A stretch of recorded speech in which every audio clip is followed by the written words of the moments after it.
Hello प्यारे बच्चों, मेरे चैनल में आप सभी का बहुत बहुत स्वागत है। तो बच्चों, इस वीडियो में हम कक्षा 7वीं की विज्ञान है जिसका पार्ट 3 है या चैप्टर 3 है ऊष्मा, इसके क्वेश्चन आंसर हम इस वीडियो में सॉल्व करेंगे। तो चलिए बच्चों, वीडियो शुरू करते हैं। तो देखिए बच्चों, अभ्यास प्रश्न पर आते हैं। प्रश्न क्रमांक 1 है, प्रयोगशाला तापमापी और डॉक्टरी थर्मामीटर के बीच समानताएं और अंतर बताना है। यानी कि इनमें समानता क्या है और अंतर क्या है। ठीक है, डॉक्टरी थर्मामीटर आपने देखा ही होगा, जिससे हम बुखार नापते हैं। तो देखिए बच्चों, इसका उत्तर इस प्रकार है। समानताएं, नंबर 1, दोनों में पारे का इस्तेमाल होता है। ठीक है, दोनों जो तापमापी हैं, थर्मामीटर है, उसमें पारे का इस्तेमाल होता है। पारे क्या है? धातु होती है। ठीक है, जो कि द्रवित या लिक्विड अवस्था में पाया जाता है। सिर्फ पारा ही एक ऐसा धातु है जो द्रवित या लिक्विड यानी कि पानी जैसा, लिक्विड यानी कि बहने वाले अवस्था में पाया जाता है। ठीक है, दूसरा है, दोनों तापमान मापते हैं। ठीक है, दोनों तापमान मानते हैं। अब इसमें असमानताएं क्या है? प्रयोगशाला तापमापी में तापमान अपने आप गिर जाता है, परंतु डॉक्टरी थर्मामीटर में ऐसा नहीं होता है। फिर दूसरा पॉइंट है, प्रयोगशाला तापमापी का परिसर डॉक्टरी थर्मामीटर की तुलना में बहुत ज़्यादा होता है। ठीक है, तो इस तरह से आप इसका आंसर लिख लीजिएगा। प्रश्न क्रमांक 2 है बच्चों, ऊष्मा चालक तथा ऊष्मा रोधी के दो उदाहरण लिखिए। ऊष्मा चालक यानी कि बच्चों जिसमें ऊष्मा चलती है, यानी कि गर्म हो जाते हैं। ऊष्मा यानी गर्मी होती है, जो ऊष्मा से गर्म हो जाते हैं। और ऊष्मा रोधी जो कि अग्नि या ऊष्मा से गर्म नहीं होते हैं। तो इसके हमें उदाहरण बताना है। ठीक है, तो देखिए बच्चों, ऊष्मा चालक स्टील, आपने देखा होगा स्टील का बर्तन हम गर्म करने रखते हैं तो गर्म हो जाता है। तांबा भी, तांबे के बर्तन भी गर्म हो जाते हैं। अब आता है ऊष्मा रोधी जो गर्म नहीं होते। अब लकड़ी, ये लकड़ी गर्म नहीं होती, डायरेक्ट जल जाती है। इस तरह से प्लास्टिक जो होती है वो डायरेक्ट जल जाती है गर्म होकर, और ये जलते नहीं है। आपने देखा कभी स्टील पिघल गई हो, तांबा पिघल गया हो? ऐसा कुछ नहीं होता है। प्रश्न क्रमांक 3 है बच्चों, रिक्त स्थानों की पूर्ति कीजिए। का है, कोई वस्तु कितनी गर्म है इसकी जानकारी तापमान, ये क्या लिखा है बच्चों? तापमान द्वारा प्राप्त होती है। यह प है, तापमान। ठीक है, तापमान द्वारा प्राप्त होती है। ख है, उबलते हुए पानी का ताप डॉक्टरी तापमापी से नहीं मापा जा सकता है। इसमें क्या आ जाएगा बच्चों? डॉक्टरी। ठीक है,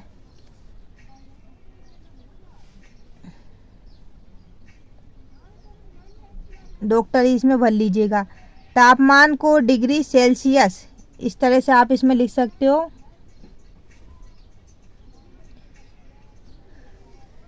सेल्सियस से मापते हैं।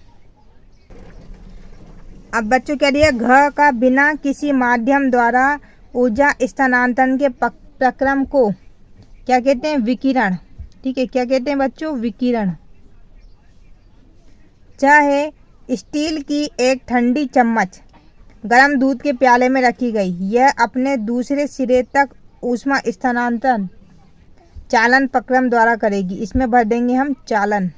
ठीक है, फिर छह है, हल्के रंग के वस्त्रों की अपेक्षा काले रंग के वस्त्र ऊष्मा अधिक अवशोषित करते हैं। यानी कि जो गहरे कलर के वस्त्र होते हैं वह ऊष्मा अधिक अवशोषित करते हैं, यानी कि उनमें हमें गर्मी बहुत ज़्यादा लगती है।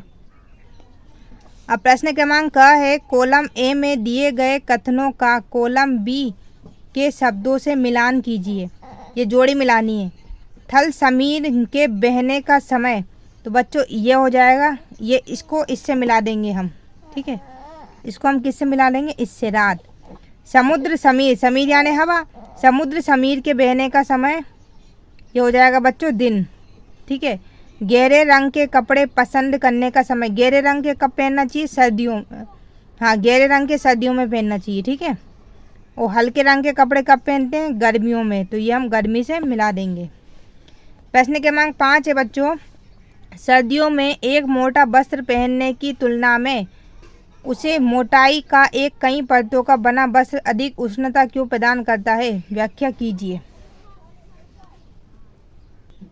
तो देखिए बच्चों, इसका उत्तर इस प्रकार लिखेंगे, यदि एक से अधिक परतों का बना यदि वस्त्र एक से अधिक परतों का बना होगा तो उसकी परतों के बीच में हवा इकट्ठी हो जाएगी। ठीक है, एकत्रित हो जाएगी या इकट्ठी हो जाएगी। हवा ऊष्मा की कुचालक है, यानी कि हवा ऊष्मा को कम कर देती है या मतलब नष्ट कर देती है, एक तरह से कुचालक है। ठीक है, इससे कुचालन की क्षमता बढ़ती है और ऐसा वस्त्र अधिक उष्णता प्रदान करता है। ठीक है, इस तरह से आप इसका आंसर लिख लीजिएगा।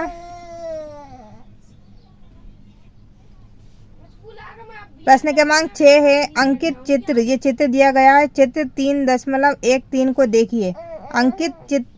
अंकित कीजिए कहाँ पर चालन है, कहाँ पर चालन है, कहाँ पर संवहन है, विकिरण है द्वारा ऊष्मा स्थानांतरित हो रही है। तो देखो बच्चों, ये तो है विकिरण, ये आग वाला जो है ना, इसको हम बोलेंगे विकिरण। ठीक है, फिर इसके बाद में ये नीचे, ये छलनी के नीचे, इसको बोलेंगे हम चालन, और ये हो जाएगा बच्चों संवहन। ठीक है, अब प्रश्न क्रमांक 7 पे देखते हैं हम क्या दिया गया है।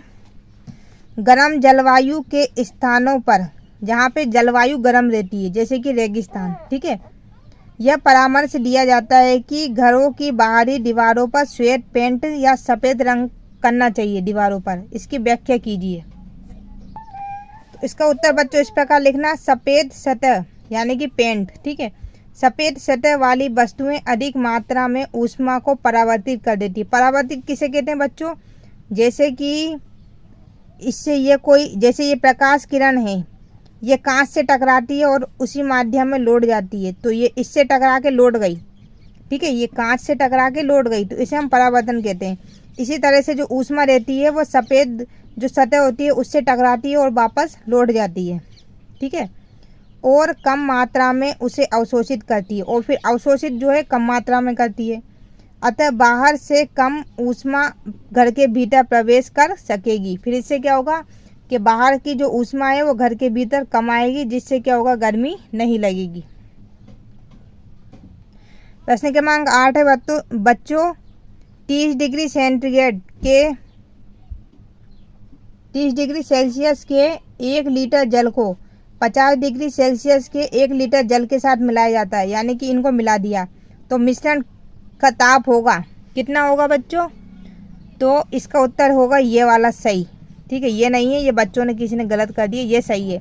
30 डिग्री सेंटीग्रेड तथा 50 डिग्री 30 डिग्री सेल्सियस तथा 50 डिग्री सेल्सियस के बीच में होगा, है ना।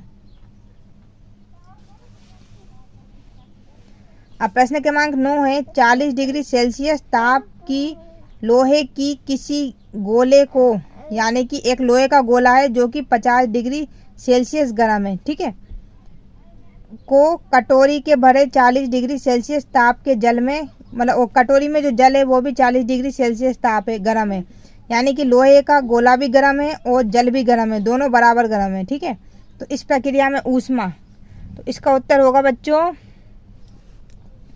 ना तो लोहे की गोली से जल की और ना ही जल से लोहे के गोले की ऊष्मा स्थानांतरित होगी, यानी कि एक दूसरे में यह स्थानांतरित होगी। ठीक है, ना तो लोहे की गोली के जल से होगी और ना ही जल की लोहे के गोले में होगी। ठीक है, अब प्रश्न क्रमांक 10 पर आते हैं हम। 10 दिया गया है, लकड़ी की एक चम्मच को आइसक्रीम के एक प्याले में डुबोया गया। लकड़ी की चम्मच को आइसक्रीम के डुबो दिया, तो इसका सिरा ठंडा नहीं होगा। ठीक है, आपने देखा होगा जब आइसक्रीम खाते हैं तो आइसक्रीम ठंडी रहती है, उसकी डंडी थोड़ी ना ठंडी रहती है ना, नहीं रहती, हम पकड़ के उसको खा लेते हैं।